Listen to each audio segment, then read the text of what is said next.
ഇന്നത്തെ റെസിപ്പിയും പാചകവും ഒന്നും എൻ്റെ വകയല്ല കേട്ടോ. നല്ല അടിപൊളിയായിട്ടുള്ളൊരു പെപ്പർ ചിക്കനാണ്, അതും റെസ്റ്റോറൻറ്റ് സ്റ്റൈലാണ് കേട്ടോ. ഇത് ചെയ്യുന്നത് ഒരു കുട്ടി ഷെഫാണ് കേട്ടോ. അത് നാത്തൂൻ്റെ മോനാണ്. നല്ല കൈപ്പുണ്യമുണ്ട് കേട്ടോ മോന്. വീഡിയോ സ്കിപ്പ് ചെയ്യാതെ ഫുള്ള് കാണണം. ഇഷ്ടപ്പെട്ടാൽ സപ്പോർട്ട് ചെയ്യണേ.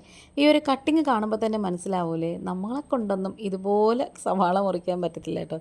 അങ്ങനെ ചിക്കനൊക്കെ കഴുകി വൃത്തിയാക്കിയതിന് ശേഷം അതിലേക്ക് 1 ടേബിൾ സ്പൂൺ മല്ലിപ്പൊടിയും പിന്നെ ഏകദേശം ഒരു അര ടീസ്പൂണ് മുതൽ 3/4 ടീസ്പൂൺ വരെ നല്ല എരിവുള്ള മുളക് പൊടി, പിന്നെ കുറച്ച് മഞ്ഞൾപ്പൊടിയും കുറച്ച് ഗരം മസാലപ്പൊടിയും ഒരു ഇച്ചിരിയും കറിവേപ്പിലയും പിന്നെ കുറച്ചൊരു 2 ടേബിൾ സ്പൂണോളം തൈരും കൂടി ചേർത്ത് എടുത്തിട്ടുണ്ട്.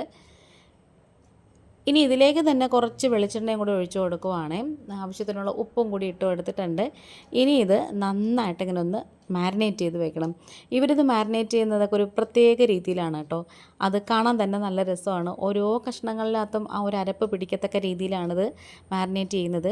ഇതിലേക്ക് കുറച്ച് കുരുമുളക് പൊടിയും പിന്നെ അതുപോലെ തന്നെ കുറച്ച് നമ്മുടെ പിരിയൻ മുളകുണ്ടല്ലോ അതും കൂടി ഇട്ട് കൊടുക്കുവാണ്. ഇതിലേക്ക് തന്നെ ഇഞ്ചിയും വെളുത്തുള്ളിയും കുരുമുളകും കൂടി പേസ്റ്റ് ആക്കിയതും കൂടി ചേർത്ത് കൊടുക്കുകയാണ്. അതെല്ലാം കൂടി ചേർത്ത് ഏകദേശം ഒരു 3/4 ടേബിൾ സ്പൂണോളം വരും എന്ന് തോന്നുന്നു. കാരണം ഇനി പിന്നീട് ചേർക്കാനുണ്ട് മസാല വഴറ്റുമ്പോഴേ.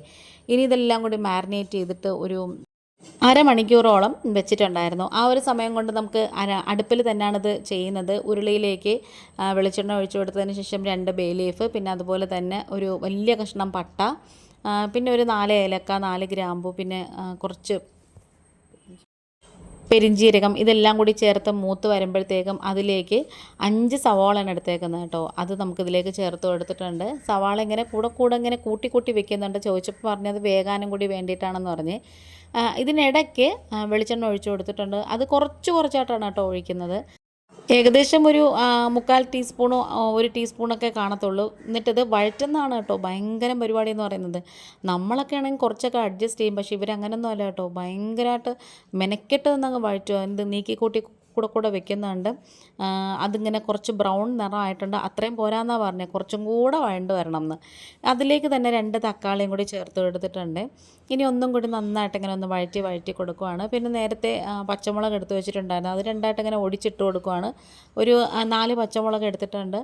അത്യാവശ്യം നല്ല നീളമുള്ള വലിയ പച്ചമുളകായിരുന്നേ.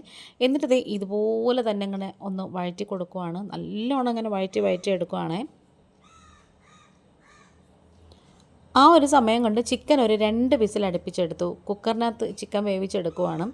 എന്നിട്ട് നമ്മൾ നേരത്തെ അരച്ച് വെച്ചിട്ടുണ്ടായിരുന്ന ഇഞ്ചിയും വെളുത്തുള്ളിയും കുരുമുളകിൻ്റെ പേസ്റ്റ് ഉണ്ടല്ലോ, അത് ഏകദേശം ഇപ്പോൾ ഒരു ടേബിൾ സ്പൂണോളം ഉണ്ടായിരുന്നു. അതും കൂടി ഇട്ട് എടുത്തിട്ട് ഒരു ഇച്ചിരിയും വെളിച്ചെണ്ണയും കൂടി ഒഴിച്ചു കൊടുത്തിട്ടുണ്ട്. പിന്നെ ഇതിലേക്ക് ചേർക്കുന്നത് മല്ലിപ്പൊടിയാണ്. അപ്പോൾ പെപ്പർ ചിക്കൻ എപ്പോഴും മുളക് പൊടിയേക്കാളും മല്ലിപ്പൊടി ഒരു ഇച്ചിരി കൂടുതൽ നിൽക്കണമെന്നാണ് കേട്ടോ പറയുന്നത്. വീണ്ടും 1 ടേബിൾ സ്പൂണോളം മല്ലിപ്പൊടി ചേർത്ത് കൊടുത്തിട്ടുണ്ട്. ഒരു അര ടേബിൾ സ്പൂണോളം മുളക് പൊടി ചേർത്ത് കൊടുത്തിട്ടുണ്ട്. പിന്നെ കുറച്ച് കുരുമുളക് പൊടിയും കുറച്ച് ഗരം മസാലയും കൂടി ഇട്ട് കൊടുത്തിട്ടുണ്ട്. ഏകദേശം 1 ടീസ്പൂണോളം ഗരം മസാലയും ഒരു അര ടീസ്പൂണോളം കുരുമുളക് പൊടിയും കൂടി ചേർത്ത് കൊടുത്തിട്ടുണ്ടാവും. നമ്മൾ നേരത്തെ മാരിനേറ്റ് ചെയ്തപ്പോഴും ചേർത്തിട്ടുണ്ടായിരുന്നു ഈ കാര്യങ്ങളെല്ലാം തന്നെ. അങ്ങനെ ഇതുപോലെ നന്നായിട്ട് ഇങ്ങനെ ഒന്ന് വഴിച്ചെടുത്തപ്പോഴത്തേക്കും അതിലേക്ക് 2 ടീസ്പൂണ് നെയ്യ് ചേർത്ത് എടുത്തിട്ടുണ്ട്. ഇതാണ് ഞാൻ പറഞ്ഞത് കുറച്ച് സ്പെഷ്യലായിട്ടുള്ളൊരു ഐറ്റം ആണെന്ന്. ഈ ഒരു സമയമായപ്പോൾ നമ്മൾ ചിക്കനൊക്കെ നന്നായിട്ട് ഇങ്ങനെ വെന്ത് വന്നിട്ടുണ്ട്. ഇതിൽ വെള്ളമൊന്നും ഒഴിച്ചിട്ടില്ലായിരുന്നു. ആ ചിക്കനകത്തുനിന്ന് ഊർന്ന് വന്ന വെള്ളമാണ്. അതും കൂടെ അതിലേക്ക് അങ്ങ് ഇട്ട് കൊടുക്കുകയാണ്. ഈ ഒരു വീഡിയോ കണ്ടുകൊണ്ടിരിക്കുന്ന സമയത്ത് ചാനൽ നിങ്ങൾക്ക് ഇഷ്ടപ്പെടണമെന്നുണ്ടെങ്കിൽ പ്ലീസ് ഒന്ന് ലൈക്ക് ചെയ്യും, ഷെയർ ചെയ്യും, കമൻറ്റ് ചെയ്യും, സബ്സ്ക്രൈബ് ചെയ്ത് സപ്പോർട്ട് കൂടെ ചെയ്യണേ.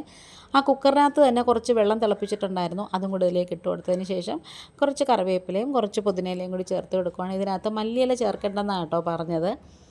വീണ്ടും കുറച്ച് ഗരം മസാല പൊടിയും കൂടി ചേർത്ത് എടുത്തിട്ടുണ്ട്. അതിങ്ങനെ നന്നായിട്ട് തിളച്ച് വരണം. അപ്പോൾ ഇടയ്ക്കിടയ്ക്ക് ഇത് അടച്ച് വെക്കുന്നുണ്ടായിരുന്നു. അപ്പം നമ്മൾ നേരത്തെ എടുത്തതിൻ്റെ ബാക്കി ഒരു 1/4 കപ്പോളം തൈരുണ്ടായിരുന്നു. ആ ഒരു തൈരും കൂടി ഇതിലേക്ക് അങ്ങ് ഒഴിച്ചു കൊടുക്കുവാണേ. ഇപ്പം നമ്മൾ ചേർക്കുന്നത് കശുവണ്ടി അരച്ച ആ ഒരു പേസ്റ്റാണ് കേട്ടോ. അതും കൂടി ഇതിലേക്ക് ചേർത്ത് കൊടുക്കുകയാണ്. പിന്നെ കുറച്ച് വെള്ളവും കൂടി നമ്മുടെ മിക്സിയുടെ ജാറ് കഴുകിയതും ആ ഒരു വെള്ളവും കൂടി ഇതിലേക്ക് ഒഴിച്ചു കൊടുക്കുകയാണ്. പരിപാടി ഏകദേശമൊക്കെ കഴിയാറായി. ഇനി നന്നായിട്ടൊന്ന് തിളച്ചിട്ടൊന്ന് കുറുകിയൊക്കെ വരണം, അത്രയേ ഉള്ളൂ. ഇത് ചപ്പാത്തിക്ക് നല്ല ബെസ്റ്റ് കോംബോ ആയിരുന്നു കേട്ടോ. അതിൻ്റെ ഒരു ഷോർട്സ് ഞാൻ നേരത്തെ ഇട്ടിട്ടുണ്ടായിരുന്നു. ലാസ്റ്റ് കുറച്ച് പച്ച വെളിച്ചെണ്ണയും പിന്നെ കുറച്ച് കുരുമുളകിൻ്റെ പൊടിയും കൂടി ഇട്ട് കൊടുക്കുവാണ്. ഈ ഒരു ചാറൊന്ന് കുറുകി വരണേ. തണുക്കുമ്പോൾ എന്തായാലും കുറച്ചുകൂടെ കുറുകി വരും. അപ്പോൾ നമ്മുടെ വീഡിയോ വൈൻഡപ്പ് ചെയ്യാറായി. സപ്പോർട്ട് ചെയ്യുന്ന എല്ലാവർക്കും ഒത്തിരി നന്ദിയുണ്ട്. ഇന്നിപ്പോൾ ഇത്രയേ ഉള്ളൂ. വീണ്ടും വരാം. Thanks for watching.